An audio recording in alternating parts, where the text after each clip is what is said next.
Good morning, everyone. As always, what you're supposed to do if you call yourself a Christian. Place your cross on first. I was listening to a sermon this morning about Job.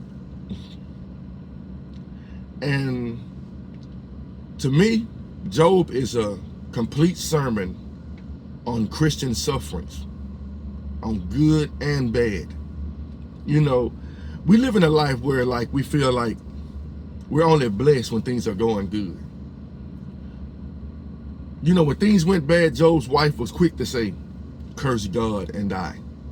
You know, because us as human beings, we can't stomach the fact that God would allow us to go through some things. We can't stomach the fact that our life is not going to be all glitter and glam, all prosperity. Sometimes you're going to suffer loss. Sometimes you're going to have gain. But we got to stay at it, people. You know, we always pray for, Lord, teach me patience, right? And then God will allow you to go through some things and make you wait. And you're like, Lord, I wanted patience. Well, this is how you get it. Or we'll ask God for peace. And people think peace comes from a perfect environment. But then He'll send a storm your way and have you be peaceful in it. You know, we got to look at things from a whole different perspective when it comes to God. You know, one thing about it, people, evil days going to come. And the days are going to get evil. God warns us of this. We got to stay faithful no matter what is going on in our lives. Whether you celebrating a birth or a death, we still got to glorify God in every situation. And Job's story will tell us a lot about that. If you have time, read Job's story. It's a great story of faith. Great one. Our Father which art in heaven, hallowed be thy name. Thy kingdom come, thy will be done in earth as it is in heaven. Give us this day our daily bread, and forgive us our trespasses, as we forgive those who trespass against us. And lead us not into temptation, but deliver us from evil. For thine is the kingdom, the power, and the glory forever. Amen. When I was sitting down this morning, a verses just kept coming to my mind. You know, and some just came to my mind then. Then I'm going to go back. Let's go to Joshua.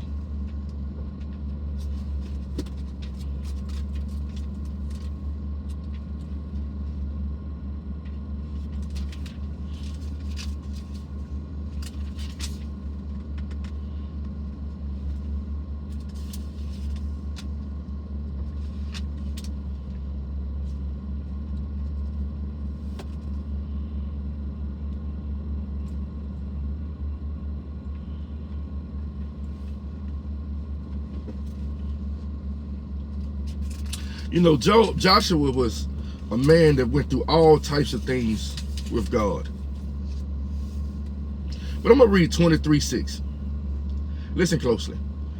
Be you therefore very courageous to keep and to do all that is written in the book of the law of Moses, that you turn not aside therefrom to the right hand to do or to the left, that you come not among these nations, these that remain among you, neither make mention of the name of their gods, nor cause to swear by them, neither serve them, nor bow yourselves unto them, but cleave unto the Lord your God as you have done unto this day.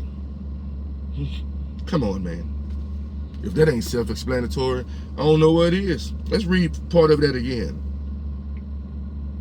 That you come not among these nations, these that remain among you, neither make mention of the name of their gods, nor cause to swear by them, neither serve them, nor bow yourselves unto them, but cleave unto the Lord your God as you have done unto this day. Joshua also said, choose now whom you may serve. As for me and my house, we will serve the Lord. Now, you know what I've been talking about for the last few weeks. A lot of houses claim they serving the Lord right now, but set up a practice in our home around this season and go straight against God. Amazing. Let's go to Deuteronomy 32. Give ear, O you heavens, and I will speak, and hear, O earth, the words of my mouth. My doctrine shall drop as the rain. My speech shall distill as the dew, as the small rain upon the tender herb, and as the showers upon the grass. Because I will publish the name of the Lord, ascribe you greatness unto God. He is the rock. His work is perfect, for all his ways are judgment. God is a God of truth, and without iniquity, just and right is he. They have corrupted themselves. Their spot is not the spot of his children. They are perverse and crooked generation. Do ye thus requite the Lord, O foolish people, and unwise?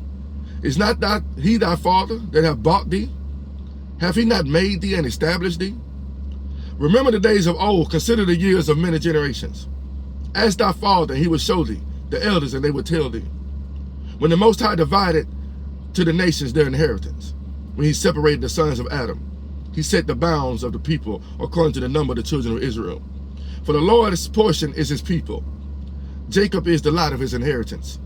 He found him in a desert land and in the waste howling wilderness. He led him about, he instructed him. He kept him as the apple of his eye. As an eagle stirreth up her nest, fluttereth over her young, spreadeth abroad her wings, taketh them, beareth them on her wings, so the Lord alone did lead him, and there was no strange God with him. Read that part again. So the Lord alone did lead him, and there was no strange God with him. He made him ride on the high places of the earth, that he might eat the increase of the fields.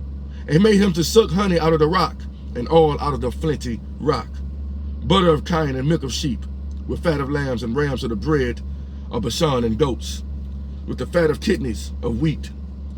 Thou didst drink the pure blood of the grape. But Jeshurun waxed fat, and kicked, thou art waxen fat. Thou art grown thick, thou art covered with fatness. Then he forsook God, which made him, and lightly esteemed the rock of his salvation. They provoked him to jealousy with strange gods. With abominations provoked they him to anger. Listen closely. They sacrificed unto devils, not to God. To gods whom they knew not. To new gods that came newly up, whom your fathers feared not. Of the rock that begat thee, thou art unmindful and hast forgotten God that formed thee. Read the rest for yourself. Let's read 21. They have moved me to jealousy with that which is not God. They have provoked me to anger with their vanities. And I will move them to jealousy with those which are not a people. I provoke them to anger with a foolish nation. For a fire is kindled in my anger, and shall burn into the lowest hell, and shall consume the earth with her increase, and set on fire the foundations of the mountains. I will heap mischiefs upon them. I will spin my arrows upon them. They shall burn with hunger. Read the rest yourself. Listen closely. They sacrificed unto devils, not to God. To gods whom they knew not. To new gods that came newly up, whom your fathers feared not. You can't serve two masters, children. I can't serve two masters and live.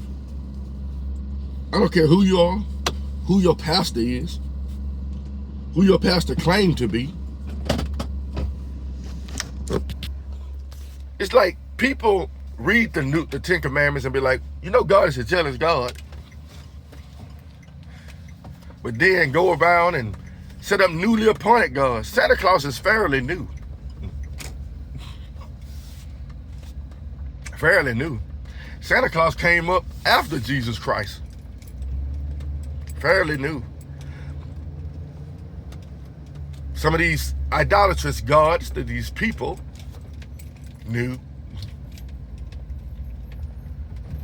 But all the time God talks about his doctrine and his word.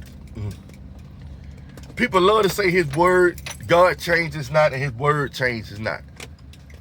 Heaven and earth will pass away, but my words will remain. So why when it comes to certain things, we do away with his word? We reject the rock of our salvation.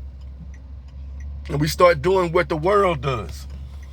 We start indulging with what the world's gods. I remember when I was young, I didn't hear too much about yoga and all this other stuff and all this new stuff that's coming up. All these new ways to find enlightenment. And people are doing it. And the one thing about it, we're supposed to be one nation under God. But I always bring this up. I believe that's always been a lie in America. Have you ever been to Washington, D.C.? When I first started working for this moving company I worked for, I hit the road with my boss. And we went to Washington, D.C. And I'm glad I went to Washington, D.C. after I found God and not before. Because before I found God, I loved Greek mythology and Greek things and stuff like that. I loved it. You know, one of my favorite shows growing up was Hercules, the Legendary Journeys with Kevin Sorbo, who's now a Christian, you know. But when I went to Washington, D.C., and we swear we're not idolatrous like everybody else, but I've never seen so many statues in my life in one area. Every deity known to man. I thought I was in Rome. And I just looked at the statue. I looked at the architecture. The work of man's hands. Gargoyles, this, that, all kind of stuff. Newly erected statues of Martin Luther King Jr. A giant statue of Abraham Lincoln. We love to make statues of people to honor them. This is wrong. And we think it's okay. It's a memorial. We call it a memorial. You know. And I did take a picture by the Lincoln Memorial. And you ought to see how big it is. TV don't do it justice. It's huge. You know, and we are bad on this, doing the same things that they did back in the day. Oh, it's a memorial. Oh, it's decor. I talked about this yesterday. It's just decor. Who is Santa Claus for real? You know, I got one major picture in my house. And I remember we had a moving job about 4 years ago. Or 3, something like that. And I remember I surveyed the woman's house. And I remember I didn't go on the job, but a lot of other people did. And when they came back with a photo, with a painting. And my boss said, she said, make sure this painting gets to Houston. Guess what it was? A painting of Noah's Ark. That's the only painting I truly have in my house. I used to have it in the living room, but now I have it in the bedroom. I'm not saying all artwork is bad. But you know, every time I look at that, I think about Houston, stay in the ark. Stay in the ark. And I'm telling a lot of y'all right now to do the same. Stay in the ark of God. Let me pause and I will continue.